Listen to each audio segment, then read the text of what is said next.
Hey, it's your boy Ivan Sasan, host of Startup REI Show. Again, back at it with a guest. His name is John Casmon. But before I bring him in, if you haven't done so already, please check out startupreishow.com where you'll see what top five angel investors are saying about angel and real estate investing. It's not just angel investors, by the way. It's also a VC fund manager and a startup founder that talks about it.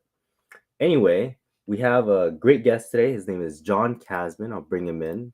And according to his profile, he has a passion for helping people invest in apartments to create passive income and pursue their passions. But I'll have him give his short description right now. What's up, John? Absolutely. Hey, listen, thank you for having me on. It's great to be here with you. And yeah, I mean, just to give the audience a little bit of flavor, we help busy professionals invest in apartment buildings. So you can get all the benefits, all the perks of apartments, tax benefits, cash flow, appreciation potential without any of the headaches of being a landlord. So that's what we focus on.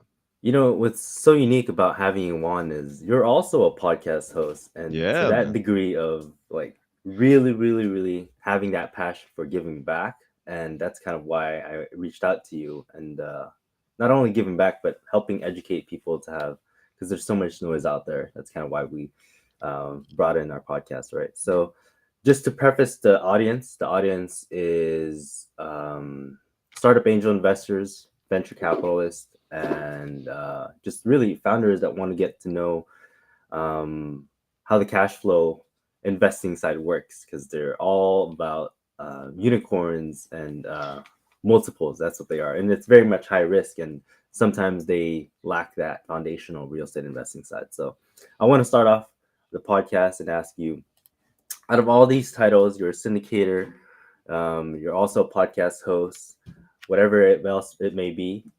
Behind that is we're all humans, and so I want to ask you, why do you do what you do? Well, I came from corporate America. I was working a W-2 job. I worked in corporate advertising for 15 years. I worked for some large companies. I've worked at GM. I've worked for different advertising Yeah. agencies. And two of the companies I worked for actually went bankrupt while I was employed by them. So that really forced me to realize that we couldn't depend just on a W-2 job to take care of me and my family. Correct. That led me into real estate, did my research, and figured out, hey, what are some things that I could invest in that are easy enough to figure out, where I don't have to Mhm. be some tech wizard and try to solve something. Yeah. And real estate was one of those things. And in particular with apartment buildings, it's the scale that is so attractive because that scale allows us to put in professional management systems and teams and allows us to operate it where it's not just reliant upon somebody's handyman skills or Right. finding the right tenant for that one property. So for me, it comes down to time flexibility with my family, as well as making sure we can insulate ourselves from wild swings in the marketplace or changes with the W-2 job. Wow. So the turning point for you was, yeah, sure, the corporate job was stable, but then it really wasn't, kind of thing. And so I want to have more control in that regard. Yeah. Okay. Is there now a higher purpose as to not only serving your family, maybe, but also giving back? Absolutely, man. It's definitely a big purpose, and it's two reasons, right? One is, as I went down this journey, I would share with my friends and family what I was doing, Yeah. and while people were excited, none of them actually wanted to do it with me or do it for themselves. I Mm, started by saying, "Hey, here's how you go do this. Here's how you go buy you a 2 or 3 unit," and they correct. would just kind of head nod. So now it's more about helping others, find financial freedom, time flexibility, and continue to have those same benefits for themselves. But the other thing that became really important is I started to come across different data points. Yeah. One in particular is the wealth gap that exists in this country, particularly with African Americans in this country, as well as Hispanics and other groups as well. But Hmm. there's a huge wealth disparity, and the number one wealth driver for most Americans is going to be through real estate. Yeah. And very few people understand that, and it's such a critical thing to establish a baseline that gives you the ability to invest in various deals. Whether you are an angel investor or investing in different asset classes, a lot of it comes down to the access. You got to be an Correct. accredited investor for many of these deals. Well, to be accredited, you have to have a net worth of at least $1 million or earn an income of $200,000 or $300,000 with a spouse. Well, a Correct. lot of people's net worth is tied up to their own primary home because they're not investing in these appreciation potential properties like commercial real estate or even residential real estate. But you've Right. got to find ways to invest. So for me, it's how do we help other people get a slice of this where they don't have to take on the work of being a flipper or a rehabber or being a landlord themselves? Now, thank you for that. Is that now part of just your core value and how you run your business of like providing access to these opportunities that they wouldn't have otherwise known about just because of 2012, the Jobs Act? That's when more of these syndication models have come into fruition. And so, is that what you're doing now? And you talk a little bit more about the core values. Hmm. Yeah, that's exactly it. I mean, from a core value standpoint, we are all about helping people pursue their passions, whatever that is, right? Most of us are not, whether you love your job or you can't wait to get away from your job. The reality is there are other things you wish you could do. You want that time flexibility. You want the control of your schedule. For Right. me, it's about, listen, my day ends at a certain time because that's when my kids get home from school. Like Yeah. I have the power to do that. At 5 o'clock today, I'm taking my son to his first baseball practice, right? Like I was very deliberate in creating a life that gave me that flexibility. I did not have that when I was in corporate America.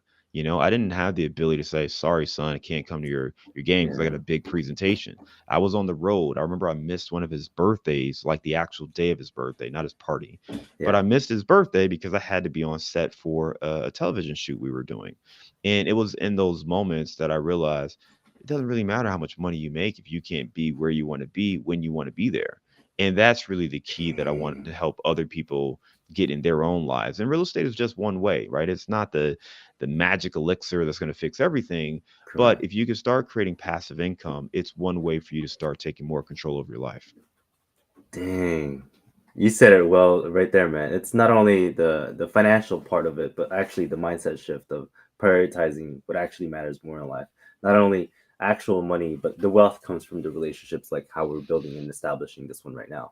But considering that you have I personally don't have kids yet, but I do understand, and I coming from the kid side is my parents would work so much when I was in middle school, and that's kind of when I discovered this book, Rich Dad Poor Dad, at 11 years old. Skimmed it, and that's kind of why I'm in this space now.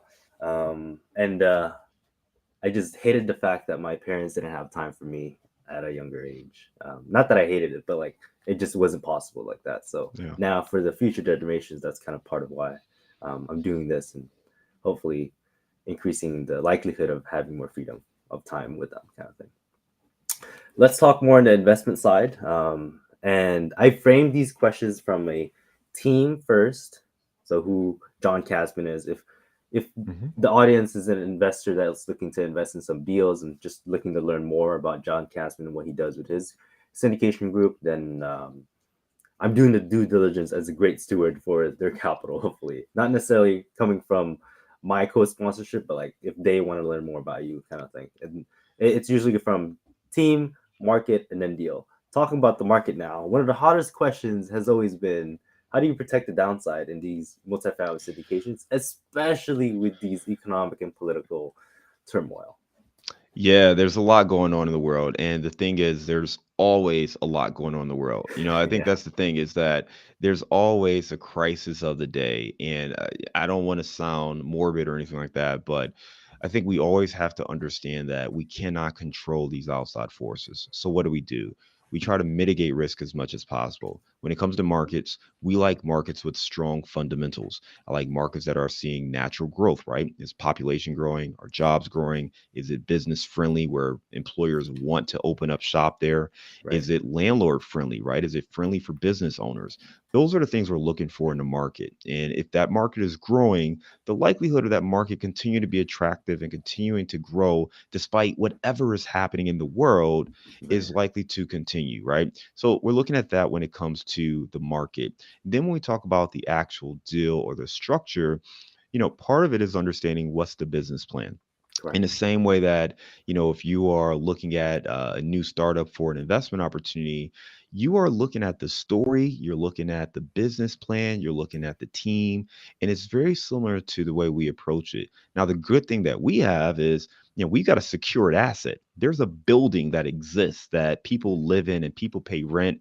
There's operations. I have an income statement I can look at, and we can look at it to say, okay, people are paying on average $800 for rent in this property. But if we do this, we renovate this kitchen, we Correct. tidy up the bathroom, we know we can get $1,100 on average for this property. And that $300 increase is going to drive up our net operating income and increase the value by X. So we have those things at our disposal. So one of the ways we protect ourselves is to focus on deals where we can force appreciation, or we have more control over how the property is going to be valued in the future. So we don't necessarily like to just go in and buy a property and just hope it all goes well. We Correct. want to go in with a very clear business plan of how we're going to create value for our investors and our partners. Awesome. Awesome. Thank you for that. And one of the questions that I know the audience has been asking about is, can you talk a little bit more about the passive investing journey as a startup founder, I guess myself, looking to invest in your deals? How does that all work? If you could simplify that. Yeah, absolutely. So I want to start with the why, and then I'll get into the specifics of how it works. The Hmm. why is really simple for most people, right? It could be for diversification. It could be for cash flow. As you mentioned, if you've got big, wild ebbs and flows of income or checks coming through, you have a deal that IPOs. It could Correct. be for steady cash flow. Could be for the appreciation potential, and many of our investors do it for the tax benefits, particularly those who have business income, or they have a business that they own, or they have other passive income. It's a great way to lower your tax liability. Hmm. So once you understand the why and recognize that these are typically a 3 to 7 year hold period on these deals, how it works is really easy. First, you connect with different operators. So, if, for instance, you want to connect with us, you could do that, get to know us. We would set up a call and go through whatever your process is of vetting a group and making sure you feel comfortable with them. Then you would, well, almost every group has some sort of a form where you sign up, or you input some information. So you would sign up on our new investor form, and that would Right. just let us know that, yep, you're open, you're looking for opportunities, and give us a little bit more context on you and your investing capabilities. And then Hmm. when we have a deal, we send a deal over to those investors that are in our database. You'll have a chance to take a look at that deal, review it, ask questions to us about that deal, and then make a soft commitment. Once you have a chance to go through all that, we develop a PPM, or a private placement memorandum, Hmm. and that's going to be your subscription documents to get you in on the deal. Once we have that, you wire your funds, and you are a partner with us on our latest apartment building. Wow. I know your organization is called Casmon Capital Group, but the way you described it, compare, not, I can't really compare that to anyone else, but like, dude, the way you described it was just clear, crisp, to the point, and just, I'm amazed at how you described it, like simply. Yeah, I got a From little graphic. I'll send it to you. It's like a 6 step graphic of how the process works. Awesome, awesome. I really appreciate that. And I guess my final question is, do you have any specific advice for anyone that's looking to get into it, with or without, uh, with or within your team? Hmm.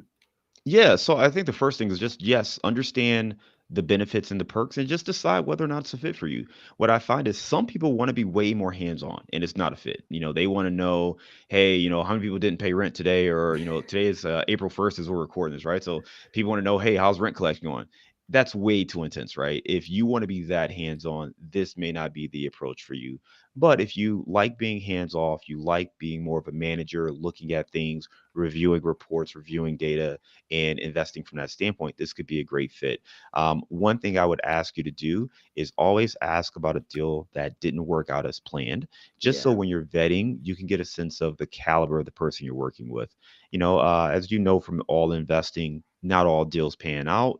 The great thing about real estate and commercial real estate is, because of the size of the deals and because of the way they're valued, the banks, they basically can do these deals without any personal liability, because if a deal doesn't work out, They just know that there's so much value in the property that they can just go out and put it back on the market and they'll have another buyer just like that. So I like the fact that it's secured, and I think that can be very comforting for people. But on the same note, you do want to get to know who you're looking to partner with, understand who they are at their core, what's their character, value, their experience, and just make sure you're partnering with the right people.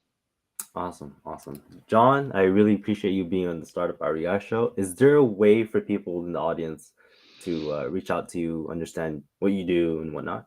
Yeah, the easiest thing you can do is actually download our sample deal. If you're interested in investing, we've got a sample deal package on our website. You can go to casmoncapital.com/sample deal, and this will start to frame up, the deal structure and some of the key common questions and insights you may be looking for any kind of deal. We'll also give you some follow-up emails. We'll get you on our mailing list, and we'll be happy to set up a quick 15-minute call from there as well. That's www dot. I'm just making sure. Yep, Okay. Thank you very much and appreciate your time, man.